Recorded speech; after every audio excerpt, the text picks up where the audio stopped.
खुद की प्रवृत्ति का पता ही नहीं कि जिसके साथ फेरे लिए उसका आज तक पता नहीं वो कहाँ धक्के खा रहा बेचारा।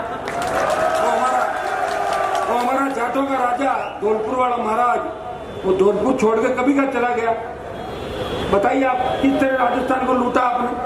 जाट की बहू, गुजर की बेटी, उसकी समझन, राजपूत की बेटी, पता नहीं कितने कितने समाजों की बात करके बड़े बड़े लोगों को ठगा।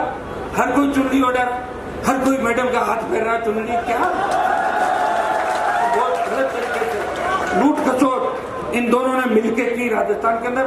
और अशोक गहलोत खुद ही बोल गए कि वसुंधरा अगर नहीं होती तो मेरी सरकार नहीं बनती। इसका मतलब मैं सही बोल रहा हूँ भाइयों। 20 सालों में साइड नहीं करें। मैं से रात को 2 बजे भी आप मिलते हो, दिन में भी मिलते हो, और ये चिंता जरूर मेरी करते हो कि हनुमान जी किस मिट्टी के बने हैं जो रात को चलते हैं, दिन में चलते हैं। और सरकार मेरी नहीं है, फिर भी मेरे पास कोई व्यक्ति आता है, मैं मना नहीं करता कि आपका काम नहीं करूंगा। मैं फोन उठाता हूँ, एसपीआई जी, डीजी, कलेक्टर, जिसको फोन करना होता है फोन करता हूँ। गरीब को गणेश मान के सेवा करता हूँ, और इसी का परिणाम है क्या तपती धूप के अंदर अपने भाई को आशीर्वाद देने के लिए हजारों लाखों की तादाद के अंदर खड़े हो। मुझे याद है जब 2018 के अंदर बीकानेर की रैली हुई थी, वो रैली सबसे बड़ी रैली थी। उस जो मेडिकल कॉलेज का ग्राउंड था उसको न तो कोई भर पाया और न कोई भरेगा। हाँ, कुर्सियां लगा कर तो भर सकते हैं, सही बात है, कुर्सियां लगा कर छोड़ नहीं कर। जैसे मोदी की सभा में कुर्सियां लगाते हैं, और भाजपा की सभाओं का ट्रेंड है कि 10,000 कुर्सी लगा देंगे और उस भीड़ को 1 लाख बता देंगे। हम कुर्सियां नहीं लगाते, कुर्सियां लगाई ना 150 आप मेन लोगों के बैठने के, बाकी सारे लोग बैठते हैं हमारे। इस गर्मी के अंदर देखो तापमान कितना है, सड़क तक हजारों लोग इधर उधर होंगे।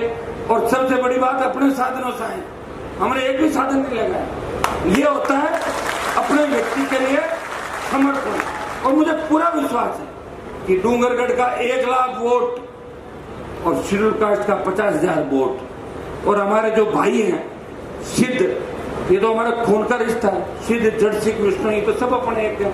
ये मेघवाल लोग आ जाएंगे, नाइक बावरी समाज के लोग आ जाएंगे, ओबीसी के हमारे भाई आ जाएंगे।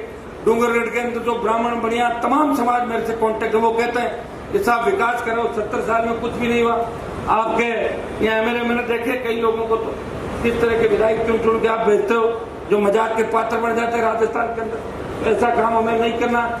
इस बार एक चीज तय करनी है कि हमें राष्ट्रीय लोकतांत्रिक पार्टी का विधायक डूंगरगढ़ से बनाना है। मैं आपको सोच दिलाता हूँ कि मारवाड़ से तूफान चलेगा।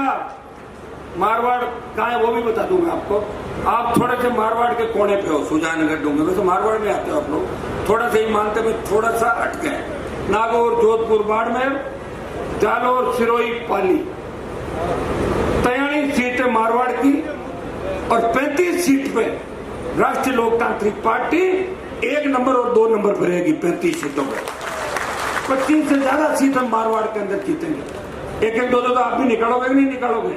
2-3 बीकानेर से निकाल, हनुमानगढ़, गंगानगर, चूरू से बैठे, चूरू, सीकर, झुंझुनू, जयपुर, अजमेर, भिलवाड़ा, चित्तौड़, टोंक, भरतपुर, अलवर।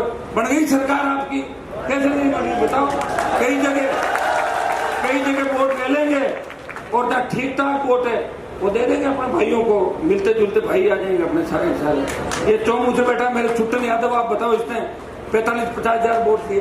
पिछली बार आसिंद के अंदर बुजुर्ग उम्मीदवार था, 45-50 हजार वोट लिए। कोटपुतली से लेके, नीम का थाना सीकर से लेके, और बल्लभनगर में जो ताजा चुनाव हुआ था 1 साल पहले, वहाँ उदयलाल डांगी जो किसान के बेटे हैं, उन्होंने 50,000 वोट लेके भाजपा की जमानत जब्त करा दी थी उदयपुर के मेवाड़ के अंदर। जिस मेवाड़ को भारतीय जनता पार्टी का गढ़ कहा जाता है, वहाँ भारतीय जनता पार्टी की जमानत जब्त हुई। और लगती दरियावा ट्राइबल की सीट थी, उसमें आरएलपी बीटीपी का समर्थित उम्मीदवार भाजपा को 3रे नंबर पर धकेलता है। भाइयों, अपनी ताकत को पहचानो, एक ही चीज तय कर लो। अगर कोई भाई कांग्रेस के अंदर बैठा है, अपना काम निकाल रहा है, तो 2-1 महीने काम निकाल लो।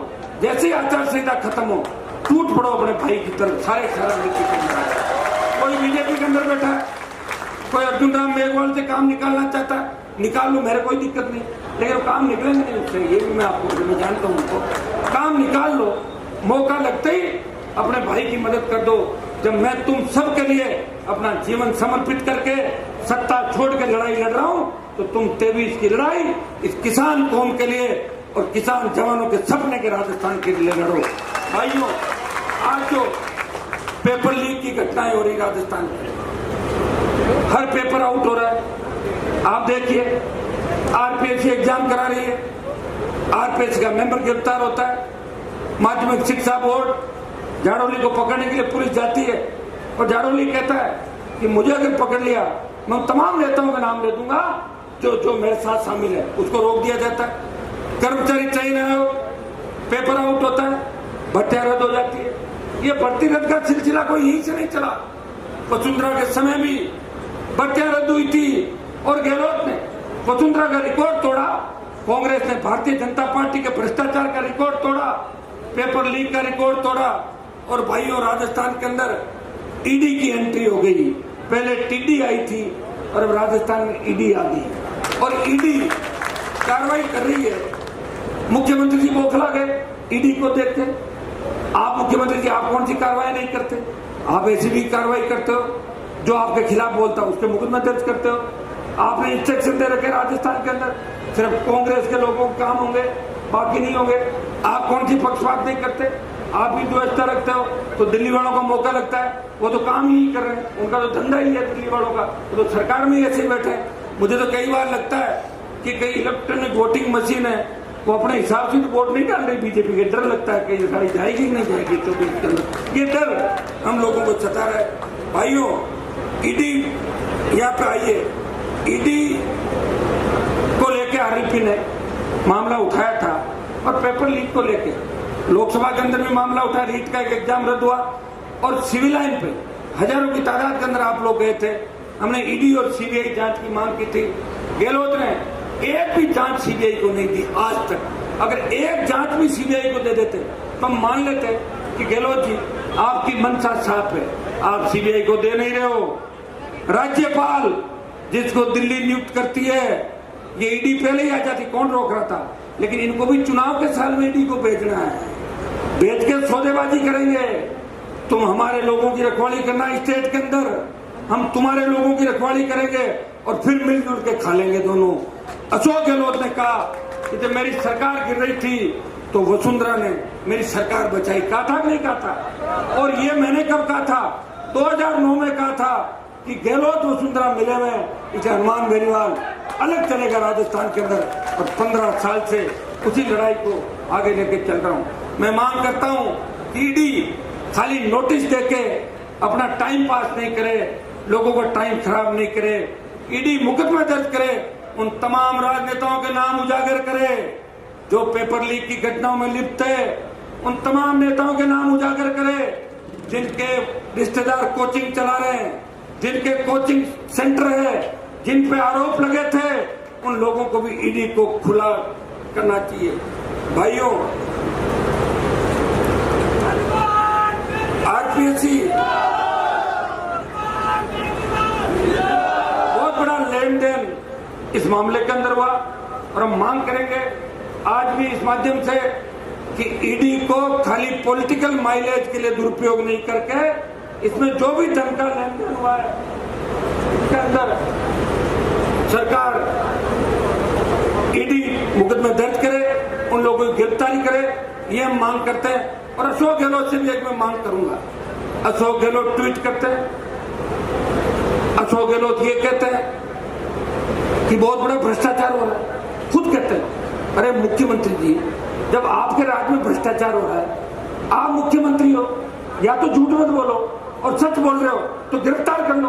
भ्रष्टाचार कौन कर रहा है? संजीवनी के अंदर दिल्ली के मंत्री पे आरोप रोज लगा रहे, तो आप बता दो कि दिल्ली वाले आप मिले हो तो नहीं हो, या तो आरोप लगाना बंद करो और या सच्चाई उजागर करो।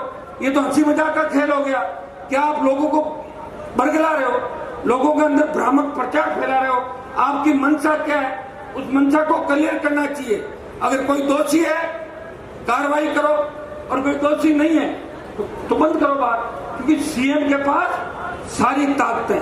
एक बार विधानसभा के अंदर वसुंधरा खड़ी होकर बोली, जब मैं बोल रहा, बोले आप तो आपराधिक प्रवृत्ति के हो। मैंने कहा मैडम, मैं आपराधिक प्रवृत्ति का हूं, मैंने कोई लूट खसोट नहीं करी, मैं तो जवानों के लिए लड़ता था। आप मुख्यमंत्री हो राजस्थान की, मुझे गिरफ्तार क्यों नहीं करती? मुझे गिरफ्तार करो, और अगर आपसे मैं नहीं होता हूं तो आप इधर मेरी कुर्सी पे आओ, सीएम वाली पे मुझे भेजो, यही पकड़ता हूं आप कुर्सी पे। बातें करने से लग होता है कि आप तो